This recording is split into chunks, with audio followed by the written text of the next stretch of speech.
안녕하세요. 건강한 삶을 나누는 POT 수기운동 연구소입니다. 오늘은 그림으로 쉽게 배우는 발반사요법, 발반사학 테크닉에 대해서 한번 간단하게 나눠보도록 하겠습니다. 보통 내용은 한국식 발반사요법의 기본 테크닉과 노폐물 배출에 중요한 신장 부신 순뇨관 반사구 관리법에 대해서 소개하도록 하겠습니다.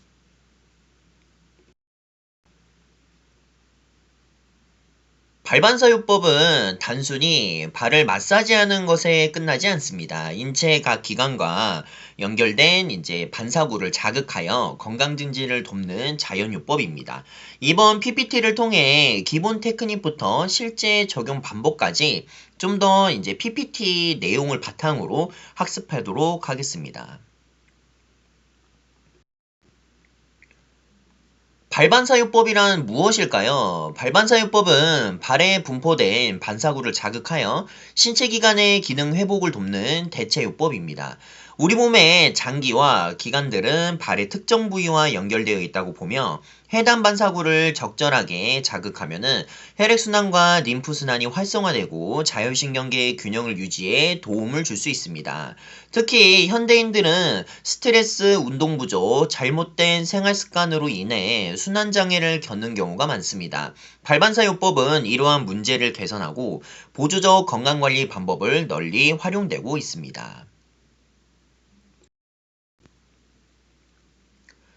그럼 한국식 발반사요법의 특징은 무엇이 있을까요? 한국식 발반사요법은 반사구를 정확히 찾아 자극하는 것을 매우 중요하게 생각을 합니다. 특히 엄지손가락을 이용해 세밀한 압력을 조절하는 것이 특징이며 경혈자극 개념을 함께 적용하는 것이 그런 경우가 많습니다. 같은 반사구라도 압력 방향과 강도에 따라 효과가 달라질 수 있기 때문에 시술자는 해부학적인 지식과 숙련된 손기술을 갖추어야 합니다. 정확한 테크닉은 치료 효과를 높이고 불필요한 통증을 줄이는 핵심 요소입니다.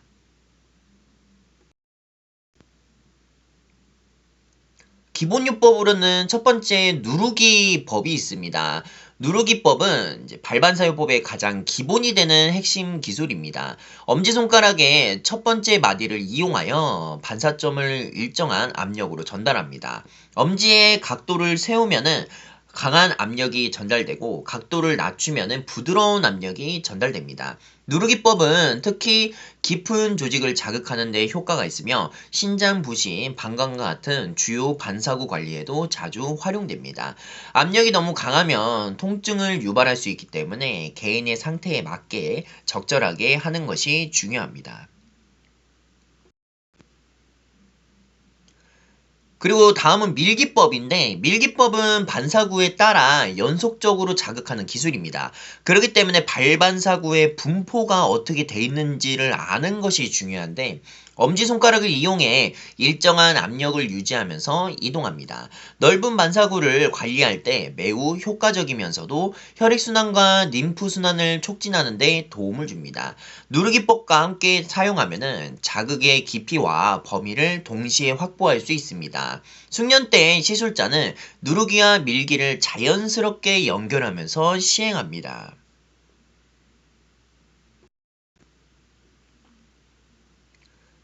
다음은 문지르기법이 있는데 문지르기법은 자극된 조직을 부드럽게 풀어주는 기술입니다.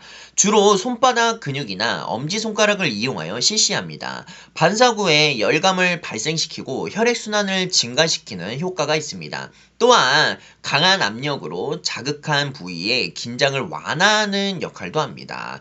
그렇기 때문에 실무에서는 누르기나 밀기 후 마무리 과정에서 많이 활용됩니다.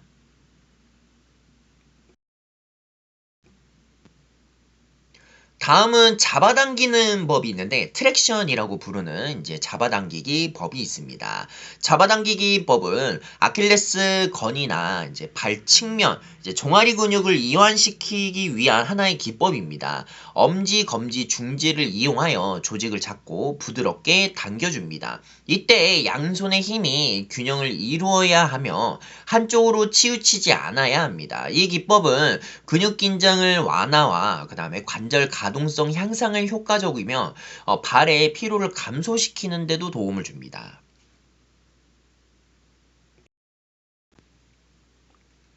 다음은 이제 늘려주기법이 있는데 늘려주기법은 발가락과 발목 관절을 유연하게 향상시키는 기법입니다. 발가락 전체를 감싼 후 일정한 힘으로 천천히 당겨줍니다. 관절 사이 공간을 확보되면서 움직임이 부드러워지고 긴장된 근육도 자연스럽게 이완됩니다. 특히 노인이나 관절감이 가동 범위가 감소된 대상자에게 유용하게 적용될 수 있습니다. 다음은 두드러기법입니다. 두드리기법은 가벼운 자극을 이제 반복적으로 주는 기법입니다. 손가락 끝이나 가볍게 쥔 주먹을 이용하여 실시합니다. 이 기법은 신경계를 활성화하고 혈류량을 증가시키는 효과가 있습니다. 다만 지나치게 강한 충격은 오히려 불편함을 유발할 수 있으므로 일정한 리듬과 강도를 유지해야 합니다.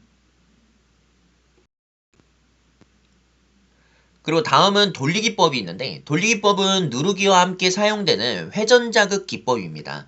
반사구를 누른 상태에서 좌우 방향으로 천천히 회전시켜 줍니다.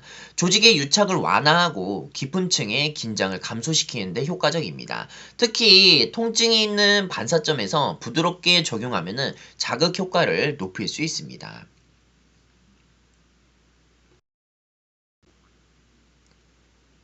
노폐물 배출의 기초 반사구입니다. 발반사 요법에서는 신장 순뇨관 방광 반사구를 노폐물 배출의 기본 반사구라고 합니다. 모든 반사구 요법에서는 시작과 마무리에서 반드시 관리하는 부위입니다. 이 반사구들은 체내 대사 과정에서 발생한 노폐물을 제거하는 비뇨기계와 밀접한 관련이 있습니다. 따라서 전체적으로 건강관리와 순환 촉진을 위해 가장 먼저 자극해야 하는 부분입니다.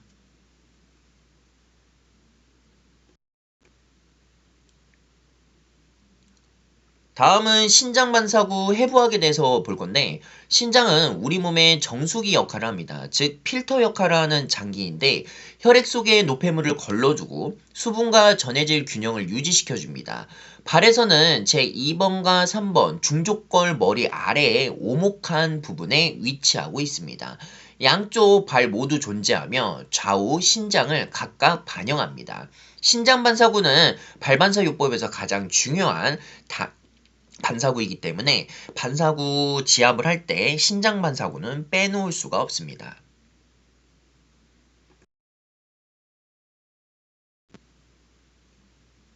그래서 신장반사구의 효과를 볼 수가 있는데 노폐물 배출 촉진과 혈액순환 개선에 도움을 줄 수 있습니다. 또한 만성 피로와 관절 통증, 스트레스 완화와 수면 개선 등의 목적으로 활용됩니다. 실제로 발반사요법에서는 신장 기능이 약해지면 전신순환 기능에도 저하된다고 봅니다. 따라서 건강관리를 위한 기본관리 부위로 중요하게 다루고 있습니다. 그래서 신장반사구 테크닉을 볼 수가 있는데 신장반사구는 총 세 가지 자극을 볼 수가 있습니다. 첫 번째 테크닉은 엄지를 이용한 기본 이제 점압법입니다. 지압을 지그시 그 반사구 부위에 자극을 해줍니다. 한 번 자극할 때 5초간 지그시 자극을 하고 1, 2초간 떼주는 방식으로 2분 이상은 자극하는 것이 포인트입니다. 두 번째는 검지 관절을 이용해 깊은 자극을 주는 것입니다. 검지를 구부린 상태에서 그 관절을 이용해서 지그시 위아래로 이렇게 밀어주는 자극을 진행해 주는 것입니다. 이때도 2분이 자극을 진행해 주는 게 좋고 위아래 리드미컬하게 자극을 해주는 게 좋습니다. 세 번째는 스틱을 이용한 전문적인 지압 봉을 활용한 자극법입니다. 이때도 반사구 위치를 정확히 파악하여 이 지압봉을 활용해서 지그시 압력을 가해서 눌러주는 게 좋은데 너무 강한 압력은 통증을 유발할 수 있으므로 불편함이 느끼지 않도록 지그시 자극을 진행시켜 줍니다. 어떤 방법을 사용하더라도 압력은 천천히 증가시키고 반드시 풀어주는 동작을 함께 진행을 해주셔야 됩니다.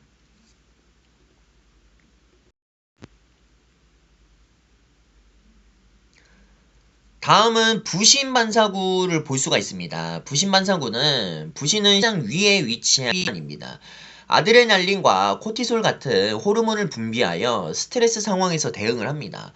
부신반사구는 신장반사구 바로 위쪽에 위치하고 있으며 스트레스가 많은 현대인들에게 매우 중요한 반사구라고 합니다. 피로회복과 자율신경 균형을 유지시키는 데 도움을 줍니다.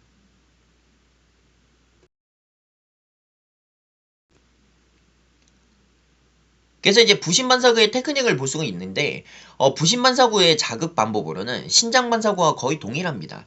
엄지 압박법과 검지 관절 자극법 위아래로 눌러주는 스틱, 지압봉을 활용한 자극법을 활용됩니다. 부신은 스트레스와 밀접한 관련이 있기 때문에 과도하게 강한 압력보다는 적절한 자극이 중요합니다. 신장반사구와 함께 관리하면 시너지 효과를 기대할 수 있습니다. 이때도 포인트가 뭐냐면 2분 이상은 자극을 해주고 한 번 누를 때 5초간 지그시 누르고 1, 2초간 떼주는 복하여 진행해줍니다.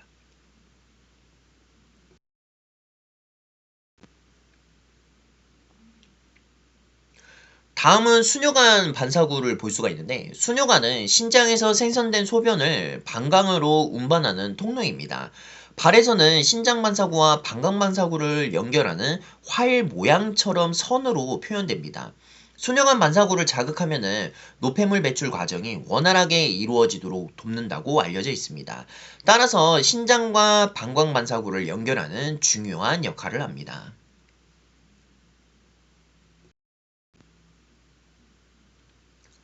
소녀관 만사구 테크닉도 볼 수가 있는데 소녀관 만사구는 연결된 형태에 자극하는 것이 특징입니다. 엄지를 이용하여 활 모양을 따라서 밀어주는 자극을 진행해 줍니다. 검지 관절을 이용할 때도 세밀하게 그 부위를 따라서 자극할 수 있습니다. 또한 이제 스틱을 따라서도 이제 그 부위에 따라서 지그시 밀어주는 방식으로 진행해 줍니다. 반사구로 벗어나지 않도록 주의해 줘야 되며 한 번 밀 때 한 5초에서 10초간 지그시 밀어주고 2분 이상은 반복해 줍니다. 신장에서 방광 방향으로 자극하는 것이 일반적인 순서입니다. 그렇기 때문에 방향도 또 중요할 수가 있기 때문에 그것도 참고해 주셔서 진행해 주시면 도움이 됩니다.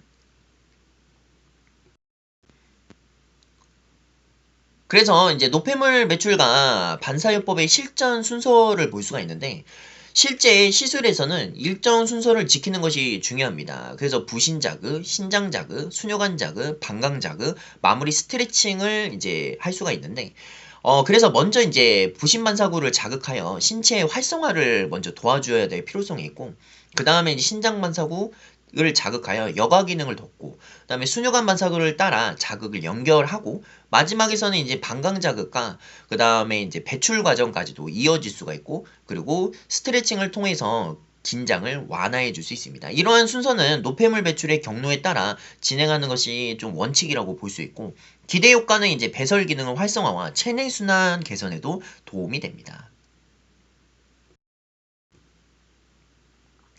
결론입니다. 지금까지 한국식 발반사요법에 대해서 소개해드렸습니다. 한국식 발반사구는 정말 너무 과도할 정도로 세밀하진 않고 그 다음에 또 퍼포먼스가 엄청 화려하지도 않는 정말 어떻게 보면은 좀 더 자극을 좀 더 잘 해주면서도 움직임이 좀 더 많은 그래도 좀 어느 정도 리드미컬한 이제 흐름을 가진 게 바로 한국식 발반사요법입니다. 그렇기 때문에 노폐물 배출 반사구에 대해서도 한번 기본이 되는 제일 중요한 반사구이기 때문에 기억해 주셔서 지압을 진행해 주시면 좋고요.